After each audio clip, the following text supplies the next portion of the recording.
اللہ فرماتے ہیں للہ اللہ ہی کے لیے ملک السماوات والارض، بادشاہی آسمانوں اور زمین کی، یخلق ما یشاء پیدا کرتا ہے جو چاہتا ہے، یہب لمن یشاء دیتا ہے جس کے لیے چاہتا ہے اناث بیٹیاں، ویہب لمن یشاء الذکور اور دیتا ہے جس کے لیے چاہتا ہے لڑکے، اور یزوجہم ذکرانا و اناثا یا ملے جلے دیتا ہے لڑکے اور لڑکیاں، ویجعل من یشاء عقیما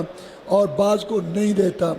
بعض رکھتا ہے، انہ علیم قدیر وہ جانتا بھی ہے اور طاقت والا بھی ہے، اس کو یہ بھی پتہ ہے